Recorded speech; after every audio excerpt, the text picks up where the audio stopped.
신약성경 139면에 있는 누가복음 23장 43절 말씀입니다. 한 목소리로 같이 읽습니다. 예수께서 이르시되 내가 진실로 내게 이르노니 오늘 내가 나와 함께 낙원에 있으리라 하시니라. 아멘. 예수님께서 십자가에서 하신 7마디 말씀 중에서 오늘 내가 나와 함께 낙원에 있으리라, 이 두 번째 말씀을 우리가 묵상합니다. 첫 번째 말씀은 저들을 사하여 주옵소서. 그 말씀은 주님을 십자가에 못 박은 로마 군인들과 또 옆에서 자신을 비웃던 유대인들에게 한 말씀인데요. 두 번째 말씀은 예수님과 함께 그의 좌우편에 달렸던 죄인 중에서 한 사람을 향해서 예수님께서 말씀하신 용서의 선포입니다. 우리가 이 말씀을 통해서 여러 가지를 생각해 볼 수가 있습니다. 예수님 양옆에 있었던 그 행악자, 옛날 성경에는 강도라고 나옵니다. 이 행악자는 같은 상황에 처해 있습니다. 죽을 수밖에 없는 사람, 그리고 아무도 구해줄 수 없는 상황인데요. 이제 그 몸은 타들어가는 고통을 겪으면서 죽어가는 것밖에 없습니다. 그런데 똑같은 상황에 있더라도 사람들이 제각각 나타내는 반응은 완전히 다르다는 거죠. 이 죄인들의 반응이 180도로 완전히 엇갈리는데 한 명은 예수님을 비방합니다. 자기의 죄를 오히려 예수님에게 돌리고 있습니다. 너가 그리스도가 아니냐, 너와 우리를 구원하라, 이렇게 예수님께 소리를 치고 있습니다. 그런데 그 반대편에 있는 죄인은 그 옆에 달리신 분이 진정한 구원자 그리스도라는 사실을 알았습니다. 그는 예수님을 비방하는 죄인을 오히려 꾸짖으면서 우리가 행한 일에 합당한 그런 벌을 받고 있는 거지만 우리 옆에 매달리신 이분은 행한 것이 옳지 않은 것이 없느니라, 이렇게 하면서 예수님을 오히려 변호하고 있어요.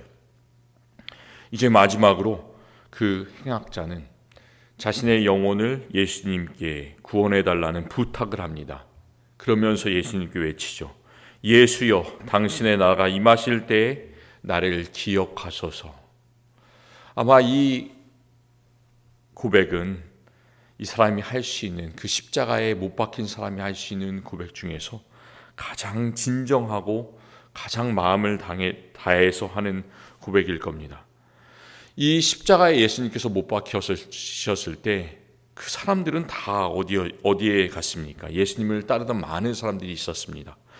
호산나 외치던 사람들, 예수님께서 예루살렘에 들어가실 때 그를 환영했던 사람들, 그들은 다 사라져버렸죠. 예수님께서 주신 기적의 음식을 먹었던 사람들, 예수님 때문에 병의 치료를 받았던 사람들, 수천 명, 수만 명이 있었는데 그들은 다 지금 어디에 있습니까? 심지어 예수님의 12제자들, 예수님을 3년간 잘 따랐는데 그들은 지금 다 또 어디에 있습니까? 이 모든 사람들이 다 예수님을 떠나버렸지만 예수님께서 십자가에 못 박히실 때 그 옆에 있는 마지막 남은 한 명의 이름 없는 제자, 그는 죽을 죄를 지어서 십자가에 못 박힌 바로 이 행악자라고 할 수 있습니다. 우리가 예수님을 주변 사람들에게 전하려고 하면 그렇게 말씀하시는 분이 많이 있잖아요. 나는 지금까지 지은 죄가 많아서 염치가 없어서 예수님을 믿지 못합니다. 나는 자격이 안 돼서 안 됩니다. 나는 아직 때가 안 돼서 그렇지 예수님을 믿지 못하겠습니다. 이렇게 대답하는 분들이 있습니다. 오늘 말씀을 우리가 읽어보면 예수님을 믿는 데는 적절한 때가 있는 것이 아니에요. 인생의 마지막 순간에서라도 이 행악자는 예수님께서 구원자이심을 그때서야 알고 그분께 자신의 영혼을 맡겨드렸습니다. 우리 주변에도 복음을 받아들이지 못하는 그런 분들이 있다면 이 말씀을 기억하시면서 어느 때든지 마지막 순간이라도 바로 그 마지막 순간, 바로 지금이 바로 예수님을 받아들여야 될 때다라는 것을 꼭 말씀해 주시기를 바랍니다. 그 마지막 순간에 예수님을 만난 행악자가 부탁한 것이 당신의 나라가 임하실 때, 이 사람이 하는 말을 잘 생각해 보세요. 당신의 나라가 임하실 때, 그 말은 예수님께서 다시 오시는 그 마지막 순간에 그를 기억하고 구원해 달라고 부탁을 하고 있습니다. 그런데 예수님은 어떻게 하십니까? 예수님의 대답을 우리가 보면 예수님은 그 마지막 자기가 다시 재림하실 때까지 기다리지 않으셨습니다. 예수님께서는 이렇게 대답하십니다. 내가 진실로 진실로 내게 이르노니, 그렇게 입을 여셔요. 진정한 약속을 예수님께서 내가 진실로 진실로 이 말씀으로 하시는데, 그것은 예수님의 나라가 다시 임하실 때 이루어지는 약속이 아니라 바로 오늘 그에게 구원이 이루어진다라는 겁니다. 그 진정한 구원이 무엇일까요? 오늘 내가 나와 함께 낙원에 있으리라, 그렇게 약속하십니다. 진정한 약속, 예수님께서 우리에게 주시는 진정한 소망은 무엇이냐면, 너가 나와 함께, 예수님과 함께 항상 있을 것이다. 우리가 예수님과 함께 있는다면 그곳은 어느 곳이나 낙원이 되고 어느 곳이나 천국이 되는 것이죠. 이 행악자에게 주신 약속, 거창한 것을 주시는 것이 아니지만 너가 나와 함께 있을 것이다, 이런 놀라운 약속을 주십니다. 시편 139편에서 다윗이 노래하는 것처럼 내가 하늘 끝에 올라갈지라도 하나님께서 거기 계시고 바다 끝에 가서 자리를 펼치라도 주님께서 거기 계십니다. 그 바다 끝에 아무것도 없는 것 같아도, 하늘 위에 아무것도 없는 것 같아도 바로 주님께서 거기에 계시면 그보다 더 놀라운 약속은 없는 것이죠. 더 큰 기쁨은 없는 것입니다. 이 말씀에서 예수님은 행악자에게 바로 지금 이 순간이 구원의 때임을 말씀하십니다. 예수님을 믿음으로 세상에서 가장 흉악해서 십자가에 달릴 수밖에 없었던 그 죄인이 예수님께서 오실 때 구원을 얻은 것이 아니라 바로 지금 그 순간에 예수님과 함께 있는 놀라운 구원을 받았습니다. 과연 구원받는 자들이 가게 되는 낙원은 어떤 곳일까요? 예수님께서 여기서 말씀하신 낙원에 대해서 영어로는 패러다이스라는 말을 하고요, 신약 성경에 쓰여진 헬라어로도 똑같이 패러다이스랑 거의 똑같은 패러디조라는 말로 기록을 하고 있습니다. 이 패러다이스라는, 낙원이라는 말은 신약 성경에서 딱 3번밖에 나오지 않는 단어예요. 첫 번째 나오는 부분은 바로 오늘 예수님께서 십자가 위에서 하신 이 구절에서 오늘 너가 나와 함께 낙원에 있으리라, 그 구절에서 나오고요. 두 번째는 고린도후서 12장에서 바울이 자기 자신의 간증을 하는데요, 자기 스스로가 첫 번째 하늘, 두 번째 하늘, 셋째 하늘에 이끌러 올라가서 거기서 보았던 그 환상과 계시를 말하면서 그는 자기 자신 바울을 얘기하고, 그가 낙원으로 이끌려가서 말로 표현할 수 없는 말을 들었으니 사람이 가히 이르지 못할 말이로다. 셋째 하늘에 낙원에 이끌려 올라갔다, 이렇게 말하고 있습니다. 세 번째는 요한계시록 2장 7절에 낙원이란 말이 나옵니다. 예수님께서 소아시아 7교회 중에 첫 번째 교회 에베소 교회에 주시는 그 승리의 약속에서 낙원이라는 말이 나옵니다. 이기는 그에게는 내가 하나님의 낙원에 있는 생명나무의 열매를 주어 먹게 하리라 말씀하셨습니다.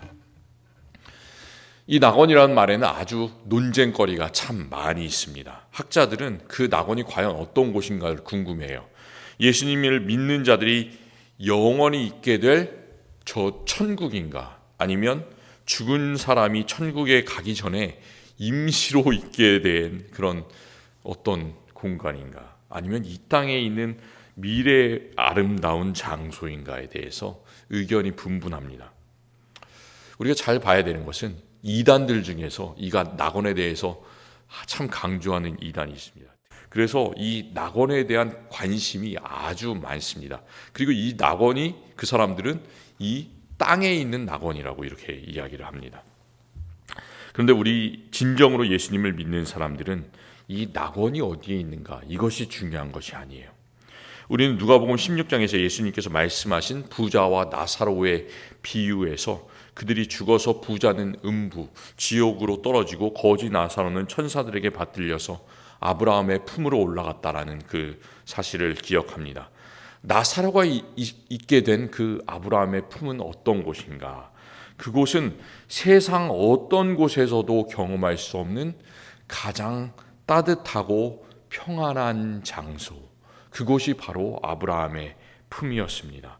우리가 가게 될 낙원은 바로 어떤 곳이냐면 예수님의 품이에요. 예수님의 품. 우리가 엄마 품 안에 안겨 있었던 그 기억이 납니까? 엄마 품 안에 안겨 있으면 따뜻하잖아요. 어떤 세상 근심 걱정도 금방 사라지지 않습니까? 나이가 들어도 엄마를 만나면 얼마나 기분이 좋습니까? 엄마를 만나도 그렇게 기분이 좋은데 예수님의 품 안에 안겨 있으면 얼마나 기분이 좋을까요? 세상의 고통과 눈물이 없는 곳, 그리스도의 생명수가 흐르고 언제나 기쁨이 넘치는 그 장소가 바로 예수님의 품, 이 낙원입니다. 예수님께서 너가 나와 함께 낙원에 있으리라 이 행악자에게 말씀하신 것처럼 우리는 예수님과 함께 영원히 저 천국에서 거할 줄을 믿습니다. 죽기 바로 직전에 예수님을 영접하고 자신을 의탁한 그 말로 표현할 수 없는 죽을 수밖에 없는 행악자도 예수님 때문에 곧바로 구원을 받았는데 예수님을 믿고 평생을 살아가는 우리가 받는 복은 얼마나 더 크겠습니까? 그것과 비교할 수 없이 훨씬 크겠죠. 예수님께서 이 약속을 주신 것은 언제였냐면 예수님이 십자가에 못 박혀서 이제 시간이 조금 지나고 숨도 제대로 쉴 수 없는 모든 피가 말라가는, 숨이 말라가는 가장 고통스러운 그 순간이었습니다. 그런데도 예수님의 관심은 어디에 있었는지를 잘 보시기 바랍니다. 예수님은 자기 자신을 바라보지 않으시고 오직 그의 관심은 이 한 명, 길 잃은 영혼에게 있었습니다. 예수님의 관심은 똑같이 마찬가지로 이 행악자보다 더 큰 죄를 짓고 이 세상에서 살아가는 불쌍한 우리들에게 있었습니다. 강도와 같이 십자가에 달려 죽어야만 하는 우리를 위해서 십자가에서 대신 피와 모든 물을 흘려주신, 우리를 구원해 주신 예수 그리스도의 사랑에 감사하면서 우리도 이 놀라운 천국의 약속과 소망을 아직 주님을 알지 못하는 행악자와 같은 사람들에게 예수님의 그 간절한 마음으로 전할 수 있기를 소망합니다. 하나님 감사합니다. 오늘 예수님께서 하신 7마디 가상칠언 중에 두 번째 말씀을 함께 생각했습니다. 주님, 그 불쌍한 행악자에게 오늘 내가 나와 함께 낙원에 있으리라 그 귀한 약속을 주신 것처럼 우리에게도 똑같은 약속을 주시니 너무나 감사합니다. 우리 죽을 수밖에 없는데 예수님께서 살려주셔서 우리가 저 먼 날의 구원을 바라보는 것뿐만이 아니라 바로 오늘 지금 이 순간에 천국을 경험하면서 이 어두운 세상 기쁨으로 살아갈 수 있도록 하시니 감사합니다. 우리의 입술에서 항상 찬양과 감사와 주님의 은혜에 대한 고백이 넘칠 수 있게 하여 주시옵소서. 사순절 이 마지막 고난주간 걸어가는 우리들 주님께서 함께하여 주셔서 예수님과 함께 기도하게 하시고 예수님과 함께 말씀을 읽으며 걸어갈 수 있게 하여 주옵소서. 오늘 하루 주님께 드립니다. 주님께서 주장하여 주시옵소서. 예수 그리스도의 이름으로 기도드립니다. 아멘.